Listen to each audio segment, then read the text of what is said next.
Hey guys, Mr. Jenkins here. Gonna skip 8.6 and we're gonna save that one for the last section of the chapter. We're gonna skip ahead and do 8.7, which is factoring special cases. Our learning target is after this lesson, I will be able to factor perfect square trinomials and the difference of two squares. It says differences of two squares. I think it should just say difference of two squares. Anyways, those are the two main main topics of the lesson. Over here, it gives you a bunch of formulas. You can't really see these on my screen too well. You'll be able to see them on the notes. The big thing is, so how to identify a perfect square trinomial. And I would just say, as a note before we get started, we're doing the same thing we did in 8.5. We're looking for what binomial times what other binomial gives me this quadratic. Just in this case, these are like our shortcut problems. You might remember in the first part of chapter 8, we had two types of shortcut problems where we could use a shortcut to multiply. Well, this is the inverse of those. So it's a lot easier as far as the work. The trick is just, can you identify, okay, this is one where I can use my shortcut. And the good news is, if you can't, you can always get there the long way. Anyways, so here we go. So first of all, how do we identify that a perfect square trinomial is a perfect square trinomial? I say this is the biggest thing right here. The first and the last term are perfect squares. And that's going to be kind of a theme of the lesson. So what do I mean by that? Let's jump in and do 1a. It says, what is the factored form of, again, that's a little tough to see, but x squared minus 12x plus 36. So notice my first term, x squared, is a perfect square. My last term, 36, is a perfect square. And then the middle term equals 2ab, but that's a little harder to recognize. So this is, so my form is going to be, we have this minus sign, so this tells me it's going to be an a minus b squared. That's just the formula. You'll be able to see that better on your notes. So now we want to figure out what's a and what's b. So a is going to be the square root of the first term. The square root of x squared is x. And b is the square root of the last term. Square root of 36 is 6. So when we sub in, we get x minus 6 squared. All right, and if we multiply that out, x minus 6 times x minus 6, that is what we would get, x squared minus 12x plus 36. So a little bit quicker on the next two. So notice perfect square, perfect square. This time we have a plus sign before the b term, so this is going to be an a plus b squared. That's the only difference. A is the square root of p squared, which is p. B is the square root of 9, which is 3. So final answer, the quantity p plus 3 squared, or p plus 3 times p plus 3. All right, and then one more. So we recognize it's an a minus b squared because of that minus sign. Then the trick is just to figure out what's a, what's b. So a is the square root of x squared, so that would be x. And then b is the square root of 49, that would be 7. So x minus 7 squared. And just to show you that it does work, a couple thoughts. If we multiply it out, remember you can always multiply to see if it works. X times x is x squared. X times minus 7 is minus 7x. Minus 7 times x is minus 7x. And negative 7 times negative 7 is plus 49. So overall, we get x squared minus 14x plus 49. So that checks out. And just the last point before we move on, if we just tried to factor this guy without thinking about a shortcut, sorry, that was kind of cut off my screen, then, we could still get this because we would think what two numbers multiply to 49, add to negative 14. Well, what would that be? Negative 7 and negative 7. So that would still get us there. All right, word problem, and you'll see one similar on your Math Excel. Again, that's not super easy to see. My apologies. But it says digital images are composed of thousands of tiny pixels rendered as squares. That's going to be a keyword in this problem.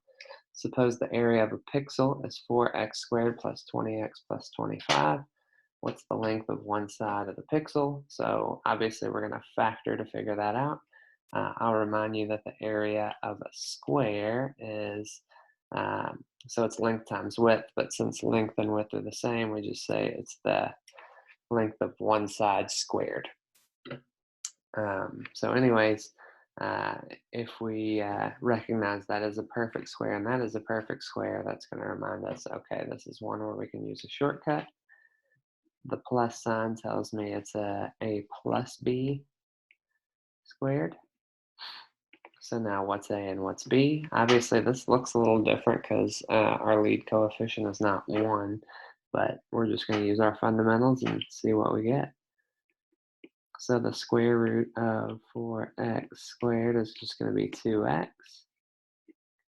Square root of 25 is going to be 5. So it just factors out to the quantity 2x plus 5 squared. Just going back to how the question is worded, what is the length of one side of a pixel? This would be both sides, 2x plus 5 by 2x plus 5. So just to answer the question how it's asked, we would just say the length of one side is 2x plus 5 units or inches or whatever they gave you there. All right, so that's perfect square trinomials. Our other main type of problem is going to be the difference of squares, okay?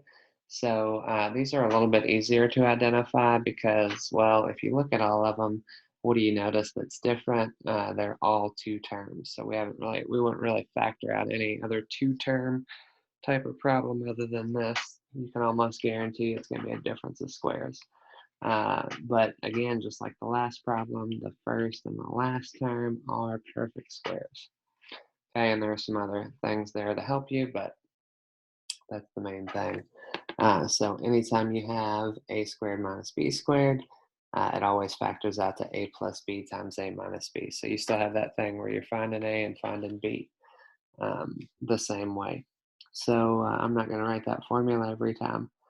I'm just going to write a is, in this case, the square root of z squared would be z, and b is the square root of 9. You don't need to write negative 9 because you can't really take the square root of negative 9, so you just need to know z and 3, and then your formula a plus b times a minus b.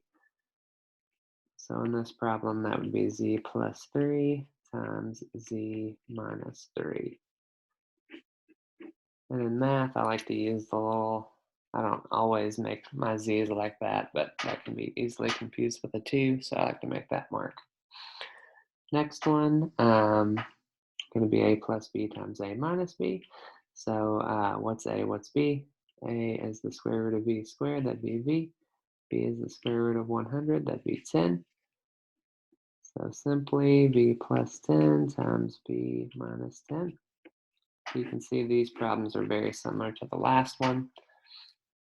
And the last problem there is going to be s plus 4 times s minus 4. I'm not going to talk too much about that one. All right, so just continue to work these out.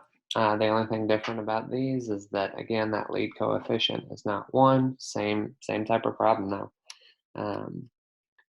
So a is the square root of 16x squared, so that's going to be 4x. B is the square root of 81, that'd be 9.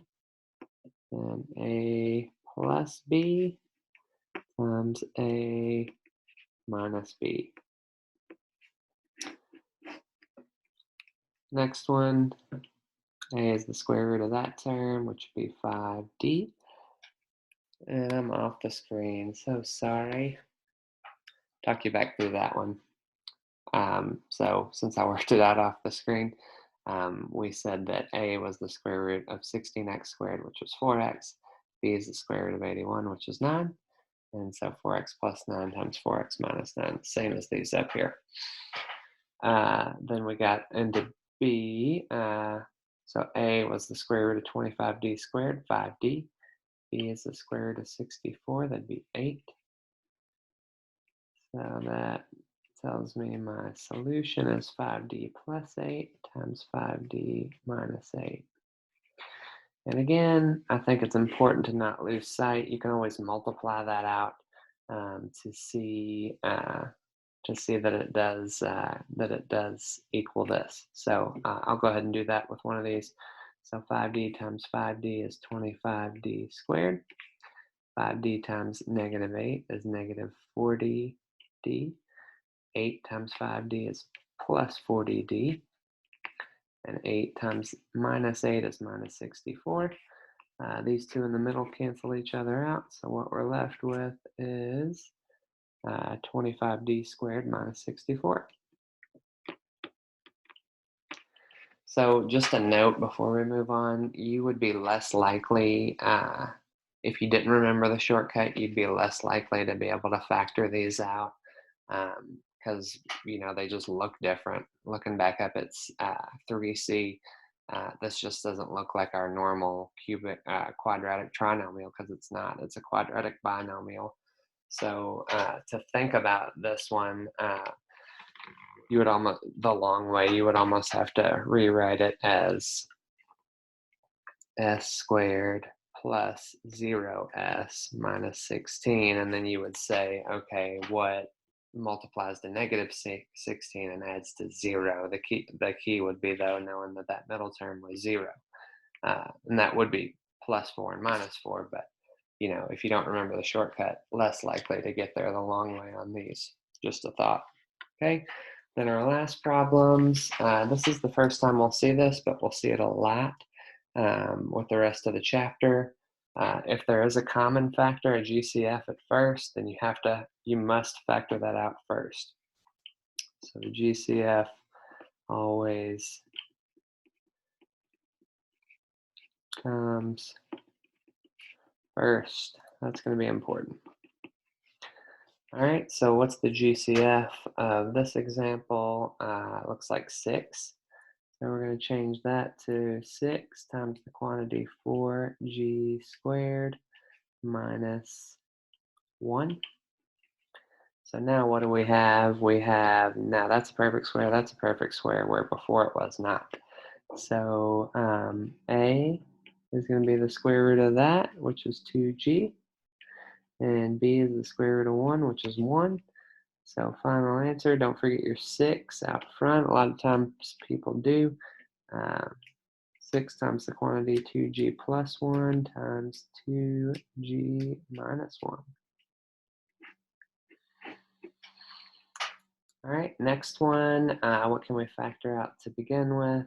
We can factor out a 12. That would give me 12 times the quantity t squared minus 4, perfect square minus perfect square. And that leads us to 12 times the quantity t plus 2 times t minus 2. And then the last one, finally, what can we factor out of these two? We can factor out a 3. And that will give me 3 times the quantity 4x squared minus 1. So almost just like that one. So that just gives me 3 times the quantity 2x plus 1 times the quantity 2x minus 1. And as always, you can multiply out and see what you get. I guess I'll do that since I've done it on the other ones. So if you want to do this, we would just, we could distribute, and that would give me 6x plus 3 times 2x minus 1. And again, so 6x times 2x, 12x squared. 6x times minus 1 minus 6x. 3 times 2x plus 6x. And 3 times negative 1 minus 3. And again, those two in the middle cancel. So what are we left with? 12x squared minus 3. So it works out. So anyway, sorry this video was a little bit longer. I have a Zoom meeting tomorrow. If you guys have any trouble, let me know. Besides that, thanks as always for your hard work. Keep working hard and stay safe out there. All right, guys. Bye.